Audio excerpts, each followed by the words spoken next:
I appreciate it. For folks that don't know the name James Algar, James has a remarkable history with the Disney company that Laurie will go through.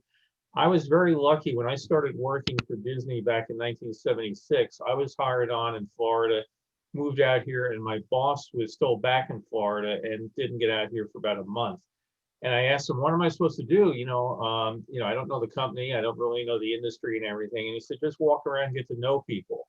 So I literally spent a month. You talk about a great paid experience walking around the Disney studio, knocking on people's doors, saying, "Hi, I'm a new guy. Who are you, and what do you do?" And one of the guys I was very pleasantly happy to meet was James Algar, who, again, a name I didn't know at the time, but when I walked in his office and saw some of the pictures on the walls and some of the awards he had gotten, connected very quickly that he was the guy behind so many of the True Life Adventures and the other odds and ends. For World's Fair fans, he had so much to do with the Disney shows at the New York 64 World's Fair. For people at the theme parks, things like America the Beautiful, the Circle Vision film, his imprint on the company was absolutely vast. As I put in my mention of the meeting, he was a very humble man from my knowing of him. When I started trying to talk to him, he did. A lot of the guys would love to talk about the good old days, and he was more like, well, I did that. It was fun. And the one thing I do remember asking him was for all the animal pictures, how many feet of film he had to review to put those films together. And he just kind of chuckled and said, "Well, to the nearest million." Yeah. So Laurie reached out to me a couple weeks ago that she has a presentation that she's put together about her dad using things that are not commonly available, memos and family history and that sort of thing. So appreciate her joining us from Boulder, Colorado, and like to turn over to you, Laurie, to get things started. Okay.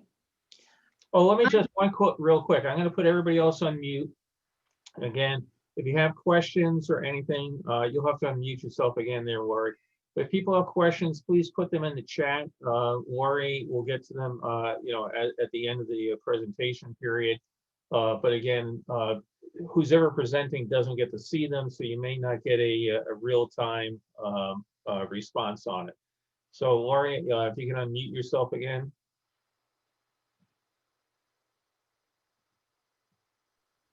There you go. How's that? That works fine. Okay. Thank you, all of you who are here. I thought what I would do, the video that I have is pre-recorded with my voice over it, so I'm really unable to play it and talk over it. But I thought I would just kind of give you a preview of what's in the video, and you can watch it at your leisure through Bill, or if you send me an email, I can send you a link to it. It's about 55 minutes long, so it's a while, but this is just a little preview about my father, and I'm going to do show and tell.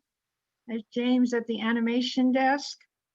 My father worked for 43 years at the studio. His journey began at Stanford University, where he was getting his master's degree in journalism. And he was very good friends with Ollie Johnston and Frank Thomas, who were also attending Stanford. And while there, my father also meets a lovely young woman with the unusual name of Persis, my mother, who was also attending Stanford, which was very unusual for a woman at that time in the 1930s. She's there on full scholarship, and she's a California girl herself and discovers modern dance and quickly takes to the redwoods and is dancing topless out in the redwoods. I don't know if you can see that. That's my mother. That's Persis. My father graduates from Stanford and starts to work for the Modesto Bee, the newspaper, and soon afterwards, he receives a letter from Hyperion Studios in California, and I'll read to you from it real quickly. It says, "Mr. Gilman Gist from Stanford, one of my father's friends, was in our studio today, and he suggested that we write to you. We should like to offer you a tryout from 3 days to 1 week in our cartooning department if you can arrange to come to Los Angeles." My father takes the overnight train and walks to Hyperion Studios. That's him in front of the studio. And again, I apologize for the show and tell aspect. And he wrote at that time, I found the place and was thrilled just to stare up at the sign on the top of the building. No dinky little placard beside the doorbell for Walt. He had a sign as big as a billboard. He always was a showman, Mickey Mouse in neon lights. In later years, my father wrote, that overnight journey became a one-way ticket and I was in a new world. Oddly enough, I had never heard of animation, but we were in the middle of a depression. Times were hard, crops were failing, jobs were scarce. As you may well imagine, an invitation to visit Mickey Mouse and maybe make a drawing or two was like a touch of fairy dust. My father is hired in 1934 at the studio after his successful audition. And he calls up his two friends, Frank Thomas and Ollie Johnston, who are also in Los Angeles attending art school, says, hey, I just got a job drawing and you guys like to draw. Why don't you apply to the studio as well? So they did, and they were hired in 1934. Work begins on the Silly Symphonies. Hold on a second.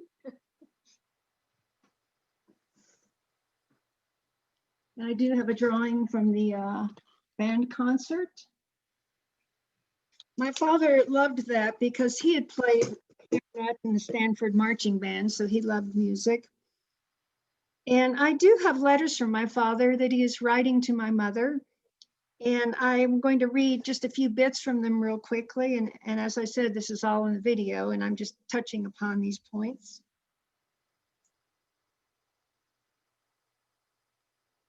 Hold on. Well, I can't find him, but he is starting work on Snow White. My father animates all the little animals in Snow White, the bunnies in the forest and the deer as she's running through the forest. And while they are working tirelessly on Snow White, the animators did take breaks to draw gag caricatures of themselves or each other. My father, with his florid English complexion and prominent profile, was a natural subject. This is the Stanford Flash with his pink nose.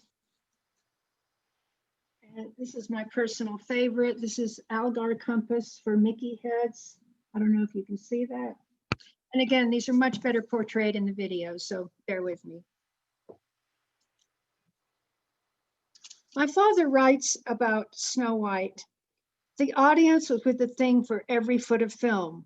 They responded at every spot where a laugh was built toward, and even were amused by things we hadn't especially designed for laughs.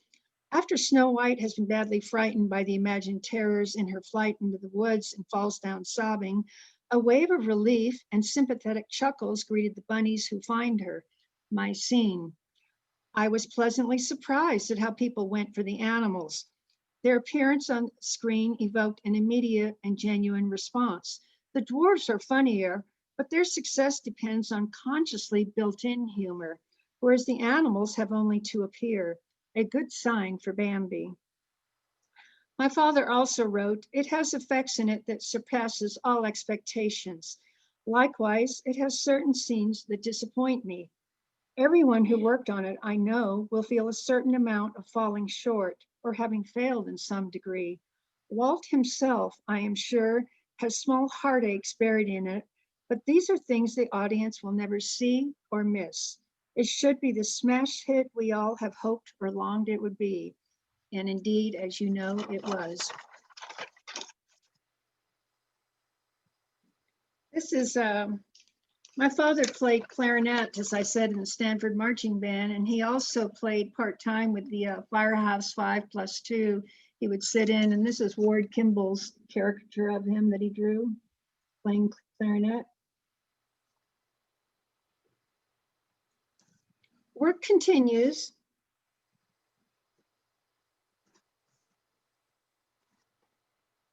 Oopsie. And Donald Duck, who's been recently introduced, is gaining more popularity as the scrappy character prone to outrageous outbursts. This is a drawing of Donald from the Orphan's Picnic. Walt is enjoying Donald's success, but he wants to return to his original mouse, the sweet and gentle Mickey. My father wrote in one of his letters, "We had a meeting with Walt Saturday instead of next Tuesday. We were able to show him a story reel, one frame to a scene done in Technicolor. The first time color has been used in the story reels. It helped the mood and atmosphere of our story immensely. Walt was very enthused about The Sorcerer. He even went so far as to predict that it will be the finest picture we have ever made." As you probably know, The Sorcerer's Apprentice was made as a short before Fantasia was ever developed, and my father was given the task of directing The Sorcerer's Apprentice in Fantasia.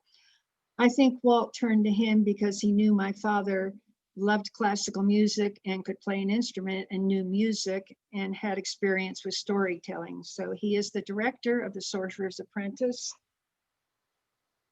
and I collect lots of little sorcerers. My father is writing to my mother. "I took over on Sorcerer today. Percy handed me the brunt of things in my chance this morning. He wants me seasoned for Pinocchio, looming as the next feature ahead of Bambi." My father later writes, "I met Stokowski today. We worked with him all day. The famous hands are very white and soft looking, but with a sincere grip notwithstanding. The fingers are tapered and quite expressive. His face is quite white and almost colorless, matching his shocks of white hair and leaving his blue eyes prominent. He is a mild-mannered and gracious person, not without a sense of humor, but businesslike, intent on working fast without wasted effort. We found him tractable in the matter of making certain cuts in the score to benefit our story. In contrast to all of this, I am told he can be quite an ogre to his musicians when he is on the podium. He was very enthusiastic about our picture. He wants to make it good because he is interested in doing others of a musical nature with us. Walt is already talking of Bolero, Ravel's Bolero, as a possibility. Fantasia is released and my parents attend the premiere. This is the program from Fantasia, and inside is direction by James Algar. There's the Sorcerer. And you Disney people probably know this, but the name of the sorcerer is Yensid, which is Disney spelled backwards. So they're going through Fantasia, and my father, I have letters of him that he's written about the premiere of Fantasia. And Bambi is coming up, and there's a wonderful picture of Frank Thomas with a live deer drawing for Bambi. And I actually have on the wall behind me, you can't see it, the picture that Frank Thomas drew. It's an original watercolor. And Walt recognizes while they're making Bambi the potential of filming animals in their natural element for entertainment and education, and hires his good friends, the photographing team of Al and Alma Malott, who are already up in Alaska.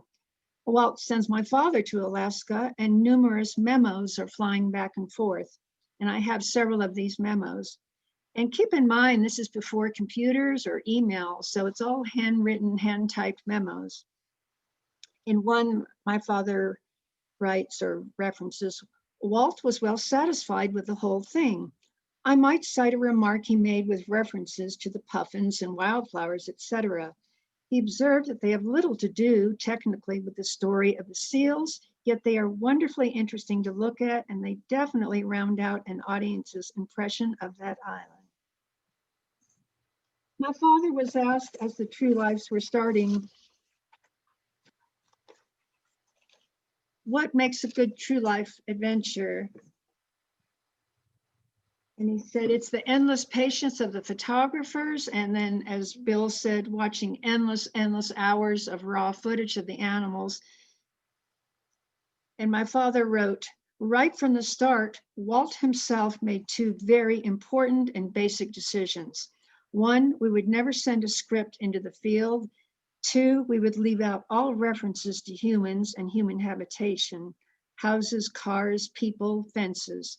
Stick with the animals, Walt always said. Walt, by instinct, was a storyteller, not a historian or documentarian. He positively hated the word documentary. He connected it with dullness. He would never use it. Just as he wanted emotion in his cartoons, he wanted drama in his nature films. So a cameraman was sent into the field to find the story, not to invent it. Seal Island wins an Oscar and others follow. My father actually won 8 Academy Awards for the True Life Adventures. And my father has also stayed in a close friendship with Ollie Johnston. And in my talk, I have a picture of our family riding Ollie's backyard train, which Walt loved trains, as did Ollie, as did Ward Kimball, and my father. As the True Life series are continuing to win Oscars, in a generous show of gratitude, Walt offers to send my mother to Africa for 9 weeks to accompany my father as they begin work on the African lion. They spent 3 years there filming for the movie.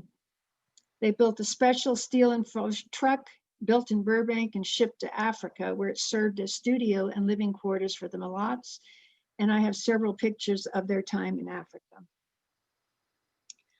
Alma Malott emphasized in a later interview that she and Al always considered Walt a good friend who shared their love for and curiosity about the natural world rather than their boss. The True Life adventures are now in full swing, and my childhood summers are spent on road trips throughout the Wild West, catching up with my father on location shoots. And I have several photographs of us in Wyoming, Utah, Montana, all over. Dirt roads, deserts, all over the place, national parks. Dad flies in to meet us at various spots. We spent the summer in Wyoming's Bighorn Mountains filming Vanishing Prairie, which is one of my father's favorite True Life adventures. And they are continuing to win Academy Awards. And in my video, I have the actual video of the Academy Awards where my father picked up 3 Academy Awards that night. And I might add, Bill, in your profile picture, you're at the archives holding an Academy Award. That Academy Award is for White Wilderness. That's what my father picked up. And when I visited the archives, I held the award and I said, can I take this back home? Because it was on our mantle. They did not see the humor in that. Yeah, I've threatened to run out the door with that. So many people have held that Academy Award, by the way, they've actually had to send it out to be replated. I can imagine. This is my father with those Academy Awards on our living room mantle. And I weighed it because I was going to take it to show and tell the next morning at school. I had a little shoebox. I lined it with Kleenex. I wrote Oscar on the lid. And my father explained that those were Walt's and he'd have to take them to the studio the next day. So I didn't get to do that. So my father continues his work. He does the Circle Vision movie for America the Beautiful at Disneyland. And in 1961, I have a fun part of the video, which I'm not going to tell you, it's a surprise, but it's a little touch upon Star Wars, and you just have to watch the video to see that. It's fun. Hold on. Got my little script here.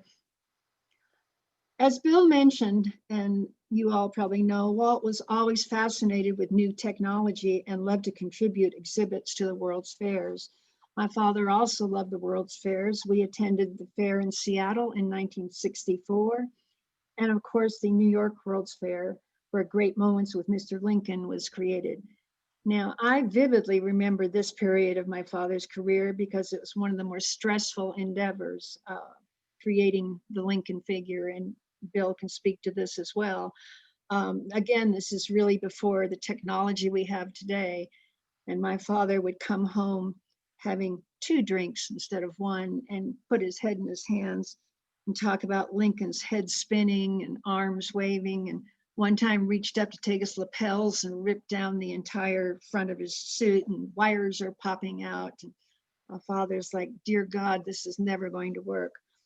My father wrote the script for Lincoln's speech, for Great Moments. And the studio and Walt himself was under immense pressure from New York Commission, the World's Fair Commission, the studio, the state of Illinois, just got to get it done. And as you probably know, Lincoln was not working when they opened the World's Fair, but it was working a week later. And we went to the World's Fair in New York, and it was a wonderful time. Walt also did a film for Canada's Montreal Expo 67, which we went to. And it's funny, several years ago, I went to Disney World in Florida, which, as you all know, is miserably hot in the summer. I thought, oh God, I've got to get inside. So I went to the Canada Pavilion just to cool off in the air conditioning, and the film starts. Lo and behold, it's my father's film from Expo 67 in the Canadian Pavilion at Walt Disney World. So back to the 1960s, my father is working on the Gnome Mobile, which featured the young children fresh from Mary Poppins, creating the storyboards and working with that.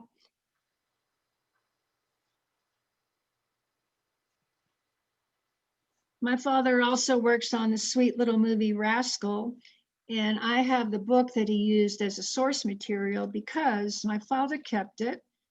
It actually has notations by Walt himself in the margins of what scene would be a good scene. You really can't see, but I have it. So I kept the book. My father also worked on the movie 10 Who Dared about John Wesley Powell, who was the first man to navigate the Colorado River. And as director, you're not sitting at your desk, you're actually living on the river.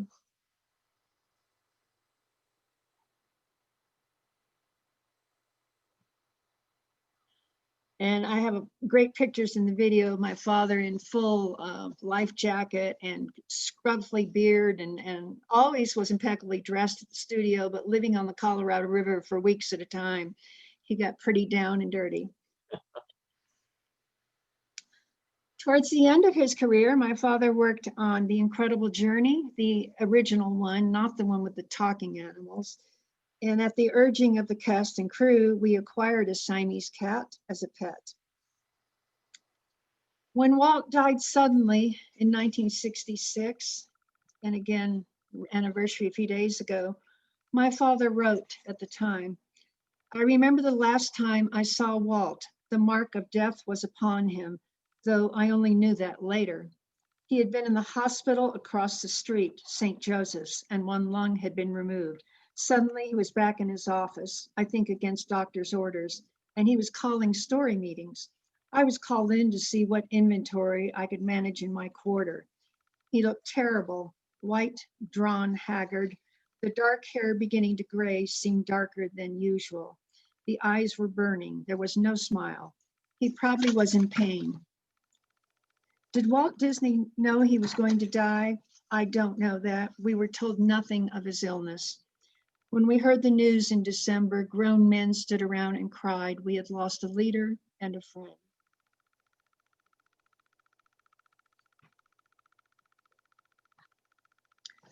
My father retired from the studio in 1977, and as Bill mentioned and was true, in his last year at the studio, there was a sense of melancholy and loss. With Walt's passing, the studio went through a rough time in terms of mediocrity in product and turmoil in management. It was a tough time at the studio.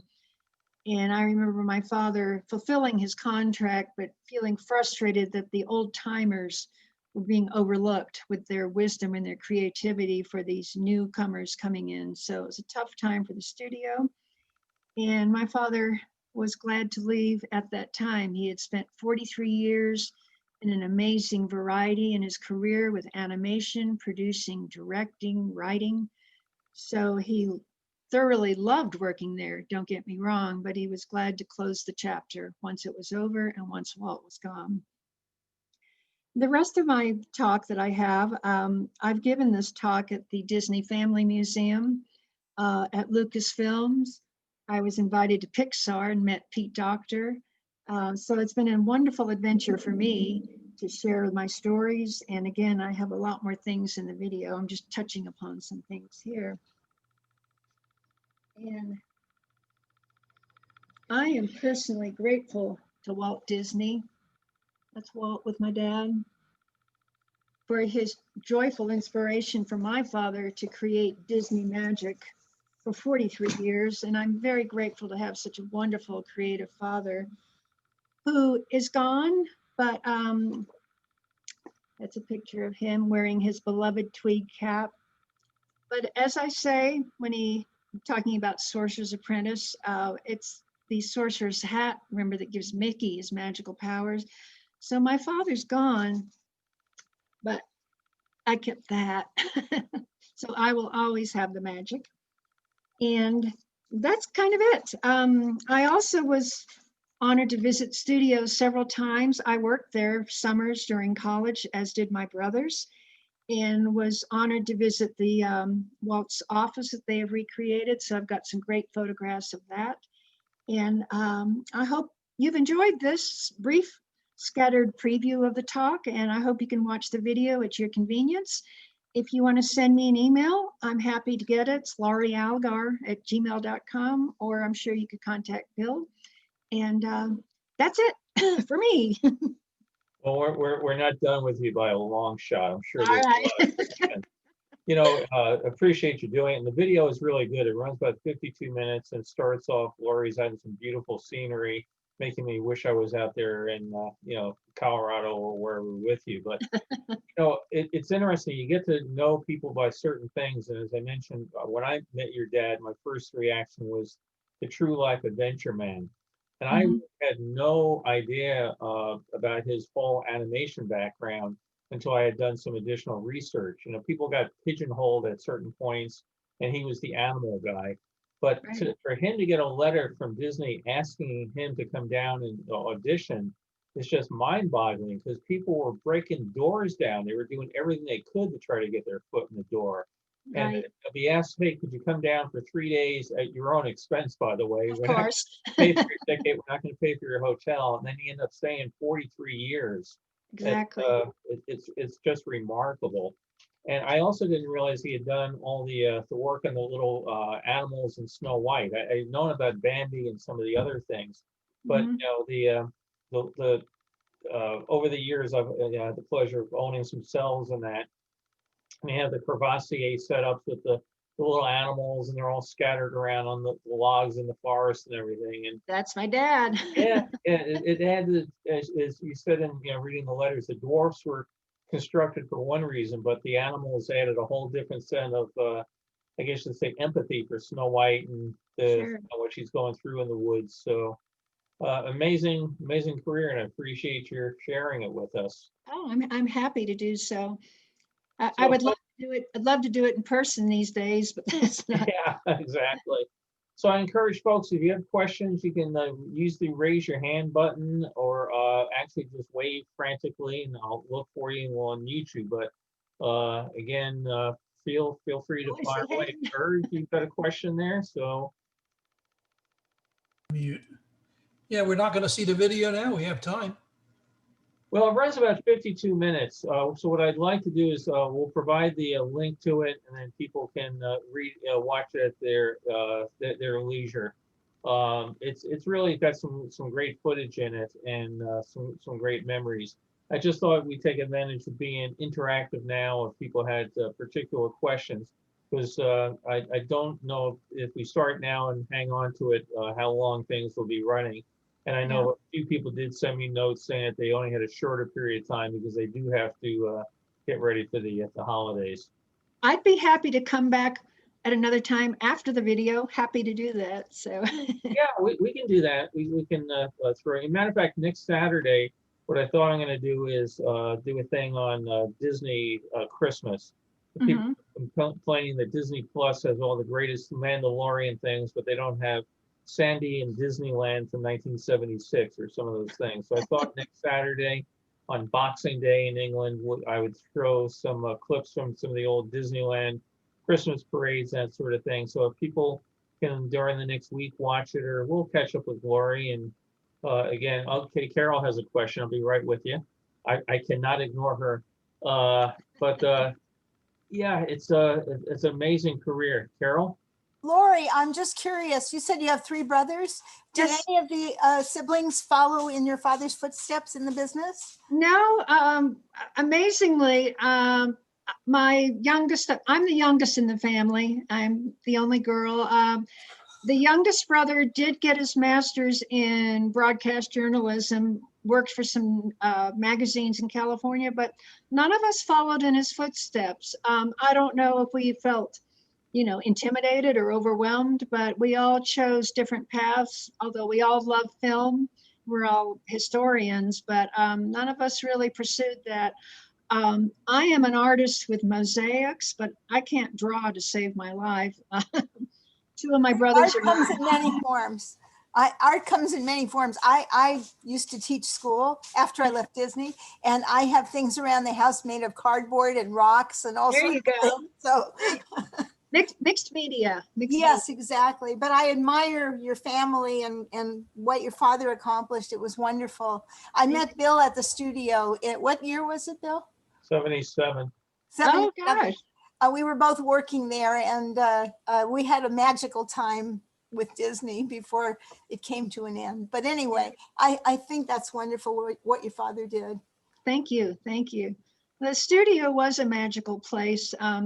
I used to go there as a small child. They'd have these wonderful Christmas parties, and Clarence Nash, who's the voice of Donald Duck, was there, and you could talk to Donald Duck. I actually met Walt Disney at the studio. My father's office was on the 3rd floor down the hall from Walt's, and I was there, and who comes strolling down the hallway? And my father's like, "Oh, Walt, this is my little girl." And Walt was very gracious, and, "Are you visiting your dad?" And, "Yes, sir." And I have to confess, though, I knew that was special, but a few weeks later, I was visiting my dad. And my dad says, "Oh, Missy, come here." And he introduced me to Jimmy Dodd, the head Mouseketeer. That was far more impressionable to me at a young age. Oh, we have Andy here as a question. It's amazing when you mention things like, the thing with Jimmy Dodd and that. It is amazing how, meeting Walt Disney is one thing, but wow, meeting the head Mouseketeer, Oh, far more impressive. everything's relative, isn't it? It Hi. is when you're 9 years old. Yes. Yep. Go ahead. Hi. Hi. I went to North Hollywood High School with one of your brothers, with Oh John. my gosh. Yeah, with John. And I'm curious what he did. And also just to say, I remember loving Nature's Half Acre and being aware that your dad was involved with that. Oh my gosh. My John actually went on to become an attorney and moved to Charleston, South Carolina, and was a Southern gentleman for many, many years. But John actually was a very fine artist.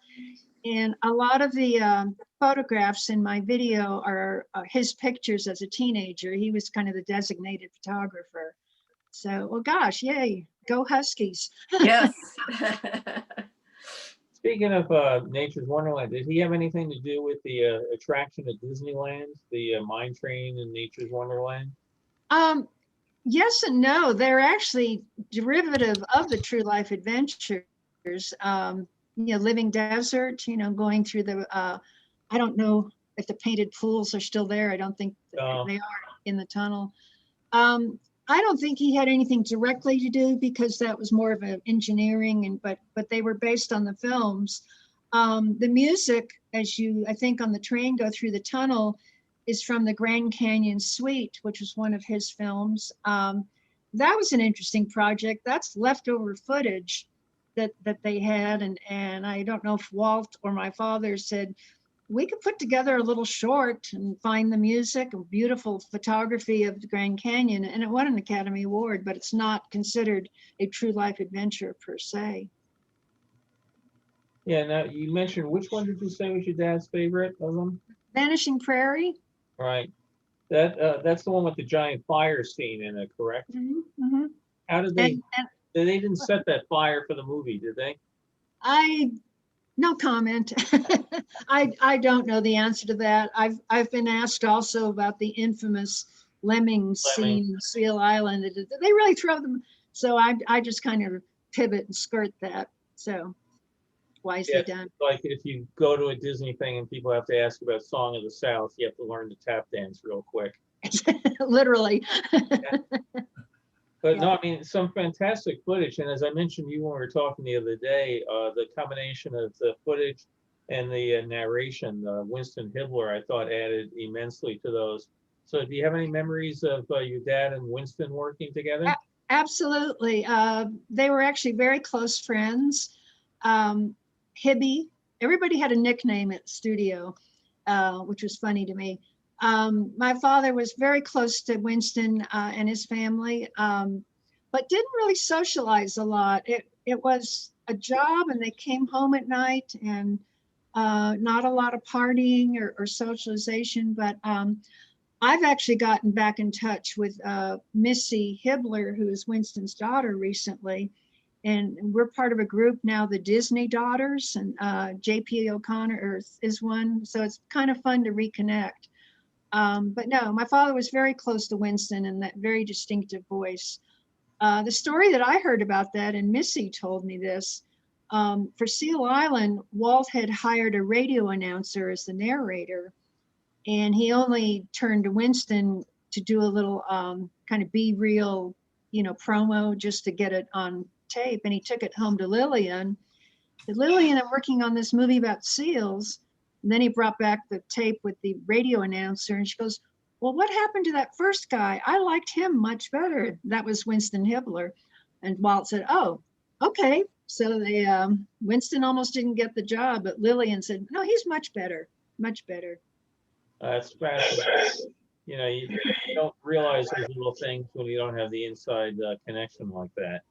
Sure, sure. I don't want to monopolize. Other folks have questions or comments? I see people like Tom Morris looking at the camera. Tom, yay, Tom. I mean, you knew some of these people as well. Any thoughts or anything you'd like to share?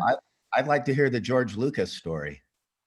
No, you have to watch the video. All right, I'll tell the story. I'll tell the story, okay? Just because you asked. Let me consult my notes here. All right, it's 1961. And my father receives a handwritten note from a high school kid scribbled on notebook paper asking if he could visit the studio and take a tour. Now, the studio was never open for tours. There weren't Warner Brothers with the bus or anything.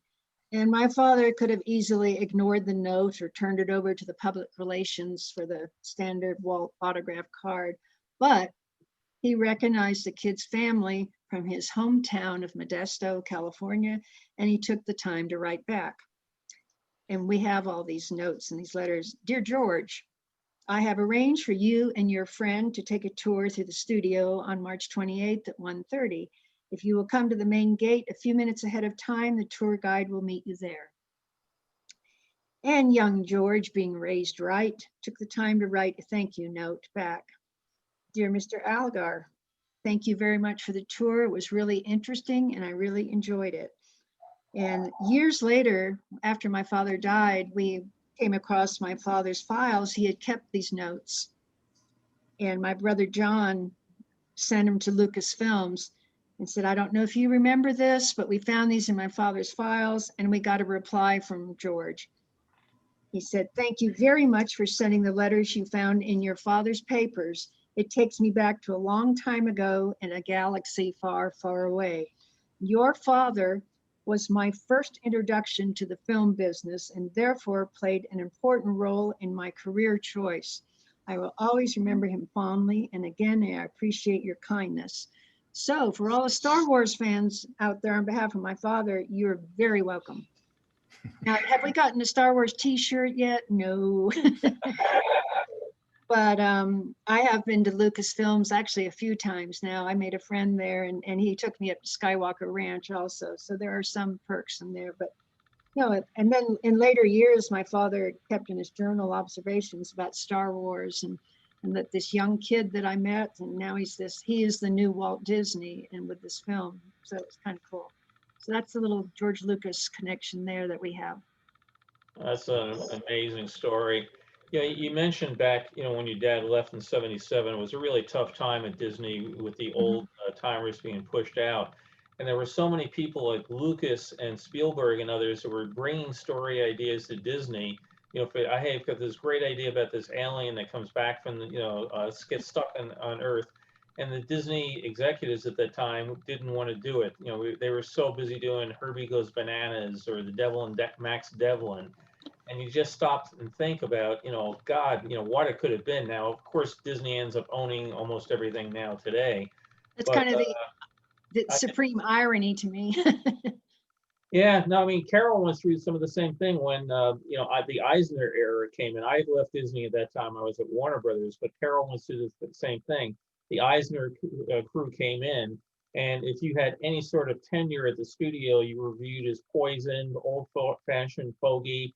Here's your box, get out the door, sort of thing. So, you could certainly relate to what your dad was going through. Yeah. And he writes extensively about that. And a lot of it's, I don't want to say it's negative, but it's kind of sad in a way because he's very aware of the people who were at studio in the 70s and the lack of imagination and the lack of creativity. And it was just a business and churning out these mediocre products. So, but all that's hopefully changed now. Yeah. Well, it's fascinating when you mentioned the pictures of him on the river. I'd like to see those at some point because I don't think I thought he was born in a jacket and tie. I mean, back in the '76, people wore ties to work, everything, but I Oh, think he had a absolutely. jacket on every single time I saw him. No, he was always, let me see, hold on a second. I'm trying to find that picture and it is not showing up. Oh, well. Well, I You'll know have we'd to like watch to the go video, through that Bill. basket. Pardon? I said, I know we'd all be like to sit there and go through that basket. Come to Boulder. It's about 22 degrees outside though, so you may not like that. Are you able to move this legend statue more so folks can see it and get an idea Sure. of how big this thing is? It's it's very heavy and very huge. Whoopsie. It's about 2 feet tall and probably weighs about 20 pounds. I mean, it's a solid piece of bronze. Let me see if I can get it closer. That's kind of hard to get it in the screen, so I'll have to put it in the video so you can see it. Well, it's just kind of interesting that it's got kind of a sorcerer motif to it, doesn't it? Considering what your dad's Yeah, yep. It is the sorcerer's hand, I think. No, he was a Disney Legend ceremony in 1998. And what was fun for us, we got invited, my brothers and I, and we went, but it was the same year that Dick Van Dyke received an award, Haley Mills, Kurt Russell, Bill Titla is one of the animators on Snow White. In fact, his granddaughter there named Tasia, after Fantasia was there. So we got to meet Dick Van Dyke and Haley Mills. And so that was fun. I have some pictures of my daughter with Dick Van Dyke. So it's kind of our Hollywood moment. Well, I tell you, that's when they were giving out the Legend Awards to people, to me, that are truly legends. I mean, I think in recent years, oh, you make one cartoon as a Disney princess and, they make you a Disney legend. But guys like your dad made the company what it was. Yeah. You think about America the Beautiful. How many people have seen that movie? Because you mentioned it was at Expo 67. They later did a reversion of it for Expo 86 in Vancouver. It was shown over in Circarama at the Brussels World's Fair. Just the millions and millions of people that have seen that over the years. And of course, it comes up, his name's not on the front of it or the end of it. There's no credits on it. But Right. how many people have seen that? And the memories people have of the fire trucks going down the street and Oh yeah. And falling over in the theater because they had to put up the railings. Yeah. No, he really enjoyed that project. And I have some pictures of him filming with the special camera that they have. And they've got the camera at the Family Museum in San Francisco. So that was a fun project, definitely. As a sign of the times, Bill? somebody in a group online about Herbie the Love Bug had a thing the other day, but they're selling off all the cars from Herbie. Herbie Goes to Monte Carlo, which I was at the studio when they were doing that. And one of the things they were selling off in that auction was the truck made to carry the 360-degree camera and Ah, mounted up there. And back at that point in time, they were just, everything that was old was no good. So we're never going to make another Circle Vision film. Let's get rid of it. And then, along comes Epcot. We do need some Circle Vision films, but we sold all that crap off. Now what do we do? So. who knew? Yeah, somebody someplace is probably driving around in an old truck. Glenn, we'll unmute you there. Somebody's probably driving around in an old truck, not realizing the history of what that truck was built and used for. Glenn, you had something to add? Yes, hi, Laurie. Hi. I started Oh, look at your background. Yay. Yeah, so I thought you'd recognize that show. Yeah, I do. I started there in '75, and I never did meet Jim, but I did work with somebody that you might know, Bill Bochet, Yes, yes. and another one is Buddy Baker. Did you ever work with Buddy or know? I know the name. He When was- I worked there, we were little office girls kind of tucked away. I was not out on the front line, so to speak. Well, Buddy did the music for several shows that your father worked on. One was wonderful. the Lincoln Show in New York and Hall of Okay. Presidents and the America the Beautiful. So I thought maybe you were lucky enough to meet him or go to some of the recording sessions. I spent many, many years working with him. Wonderful. Well, thank you. That's nice to share that. Hmm. As I said, it's been gratifying for me. And I said, my father has passed on. It's been many years now, but to hear people who have actually met him, and it's very endearing to me to hear that. So. Well, Bill always talked about him and in a very fond way. So just thought I'd let you know that. I appreciate it. Appreciate it. Thank you. Mm-hmm. Nice backdrop. Is that Walt Disney World or Disneyland? I can't That's tell. the Hall of Presidents at Walt Disney World. Yeah, okay. And I've worked on a number of the updates. Every time we'd add a president, we'd have to squeeze it in the soundtrack. I worked on the sound. Yeah. And finally, they ran out of room, and we had to stretch the show and add more music, and Okay. Nice. Very nice. a lot of fun. Well, you get to go back and change it again. Well, I retired, so that's somebody else's bit. You can avoid the political controversy every time now. Really. Hopefully it'll be a good change. Hopefully. Well, appreciate it. Anybody else? Again, if you get a chance, I'll post the link, for the video that Laurie did. She goes into a lot more of the things with footage from some of these things. But again, if you do have Disney Plus, a number of the True Life Adventures have been remastered now in 1080 and or just beautiful copies. Well, one other thing we didn't mention, Laurie, was he also worked in a number of the TV shows. Did you want to mention any of those in particular? I have to stop and think. He did quite a few, and I can't remember any off the top of my head, but I could research that. And as I said, I'm happy to, if somebody wants to email me directly with a question or a comment or suggestion, I'd be happy to get an email. One TV show I do remember, and this is kind of my teenage years, it was a story of a forest ranger who was in the fire tower looking for the fires, and the young actor was Larry Wilcox, I think his name. Well, he went on to be in Chips. He was one of the motorcycle guys, the blonde guy. So I was always thought that Dad got to work with the hottie from Chips, which I'm sure he didn't. No, he did. I'd have to, but no, he did a lot of the television shows, and He had 4 of them over time that he was credited in. So he had quite a bit. I remember speaking to Jack Spears, who did a lot of the narration for Walt's intros. And he was a couple of times your dad was called in to salvage other things that people had turned in. And he also had, this was when I was doing my TV book and your dad was gone by that point, but I was talking to Jack and he was also very complimentary. And your dad's ability to take raw footage and turn it into a story, as opposed to, he said, get the story and go find the footage. One of my memories of my father that you've mentioned, that he bought himself an at-home little editing machine in the late 50s, early 60s, and it was primitive with the little guillotine chopper, and you roll the film through and chop it and glue it and roll it through.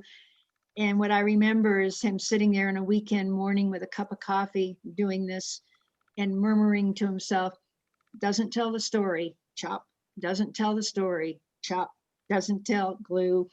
So he had a real eye. He also did a lot of writing. I have noticed in a lot of things attributed to Walt, I recognize my father's writing style. So it's interesting, the forewords of certain books. It's like, that's not Walt, that's my dad. Yeah, Beth put in the comments that the TV show is Fire on Kelly Mountain. So, Oh, thank you.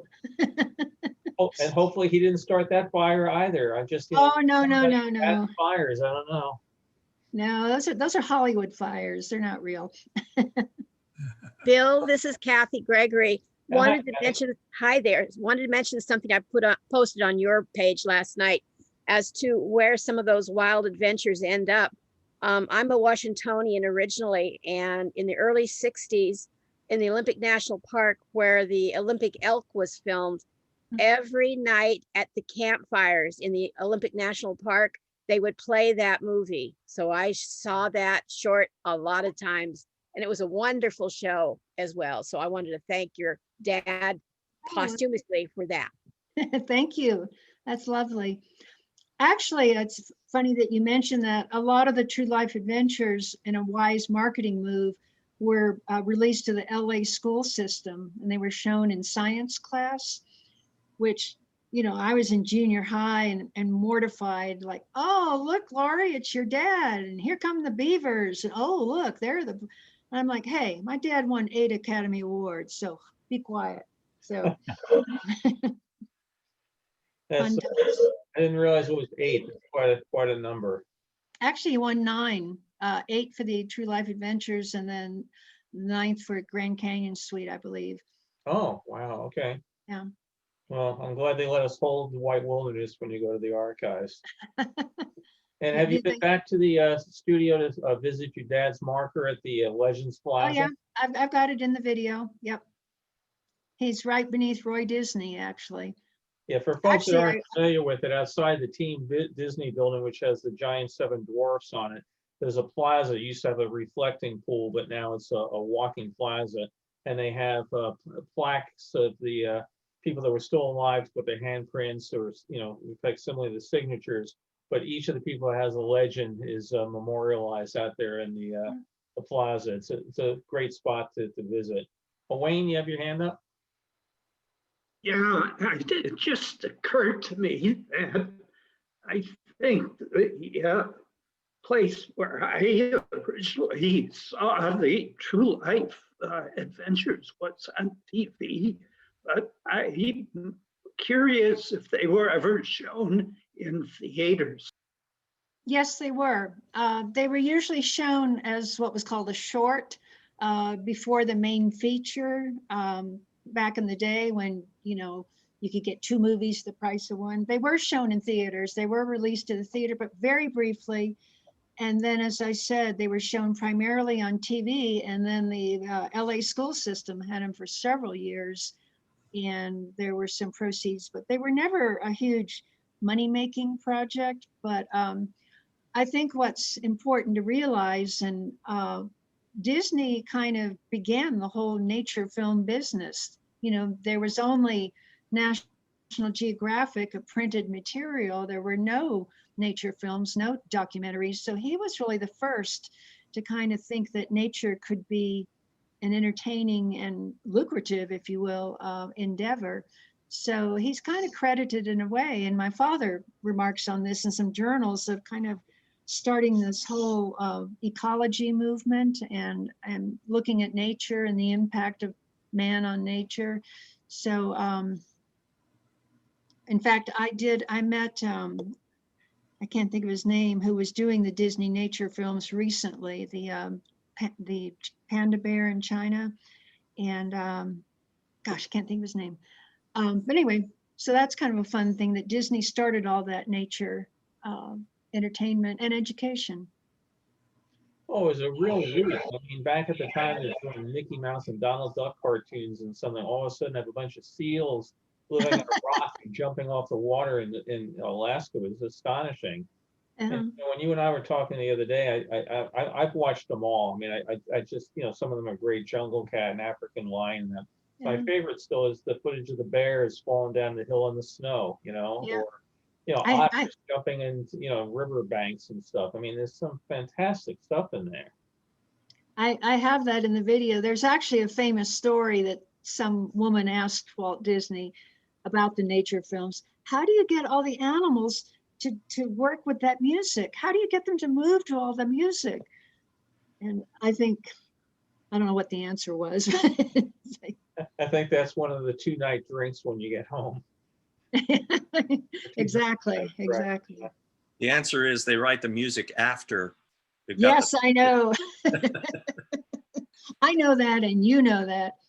Actually, I think the story is, and Walt, and again, you hear stories about Walt, and some are true and some aren't, but I think his smart ass response was, well, we're able to film, we can put the cameras on the backs of the little beavers and we just send them down the beaver hole. So whether he actually said that, I don't know. He could have. He did have a sense of humor. Well, again, we thank you very much taking time out for your enjoying your snow in Boulder. Yeah. And again, it's your email address for people to get in touch with you. It's Laurie, Laurie, Laurie Algar @gmail.com. I have it on the video. At the video, I have outtakes at the end when I've got wind blowing in the Flatiron Mountains and I'm trying to talk. So it's kind of a fun thing at the end. But no, I hope you enjoy the video. And as I said, I love to give it in person when the world returns, whenever that may be. So let's hope that that's soon. And it's been a joy and a pleasure, Bill, to talk with you and your fellow Disney Well, I fans. tell you, I Thank was you very absolutely, much. This was great. yeah, I was Oh. absolutely thrilled when you reached out to me because again, your dad was one of the first people I met at the studio. He Oh, just didn't like talking about himself, and I just learned so much from the other day and then from watching the video and stuff that it gave me, I wish now I'm just kicking myself that I had gotten him to talk more. who knew? Yeah, exactly. Yeah, so where do we find the link for the video? Yeah, Where do we find the link? Laurie, is it you had sent me that email link on it. Is that one to share with people? Yeah. Hang on, let me go grab it real quick. Here, I gotta open up my email, but I'll grab it. And I'll post it in here, just 1 second. Yeah, up on the 3rd floor of the studio was a kind of depressing point in 1977. People were kind of up there and exiled up there. It wasn't what it had been. Let me grab the link here. I was in the shorts building at the time, and I was dreaming of getting into the animation building, which eventually made it. But okay, there, I just posted the link in there. It's on Google Drive, and I will post this when I do the recap of sticking this on my site with the link to today's talk. I'll also put the link there, but you're able to go on there, look at it, and as Laurie said, it runs 52 minutes, and it's some fantastic memories and some fantastic footage. Rich, you had a question? Sorry if my phone. Just a comment. I was standing at Can't one of the hear ladies coming out that had just seen it said, "How do you get them to stand so still?" you. So I thought that was a funny story. There's a lot of great stories. When I went to the Disney Legends ceremony, Ward Kimball was still alive and he was there. And he was probably close to 90 years old, but he had on this red and white striped pin suit jacket and red bow tie and the round glasses. And I went up to him and introduced myself. I said, I don't know if you remember my father. Oh, hell yeah, I remember Jim, sure. But he was a character till the end, and it was an honor to meet him in person in those later years. Yeah, Carol got the award on the transportation pavilion for Epcot. So Okay. yeah, he was still very feisty and very animated at that period of time. But very talented. Very talented, but I don't know where he bought his clothes. No, he was one that was always kind of at loggerheads with Walt, but Walt recognizing the talent, like just put up with him, and I'm sure he put up with Walt. So it went both ways. How long did your dad play with the Firehouse 5+2? He actually never formally played with them. I think he just sat in when they played around the studio. But I don't think he ever went out on tour or any gigs with them, but he played clarinet and just sat in with them. So that's that. Are you in touch with Frank Thomas's son? No, I'm not. I should be. Yeah, because I mean, you maybe can invite him into your Disney Daughters Club. He's got great memories that he shares, and I'm sure he'd love to, chat with you and catch up about your dad. Okay, no, it's just been recent that I've started doing this, and it's a lot of these people I would love to get in touch with. So if you can maybe mediate that or send me a link, I would love to do that. Super guy, and super friendly, and again, the fact that your dad got his father down to Disney, I'm sure he'd love to reminisce about that. Yeah, be great.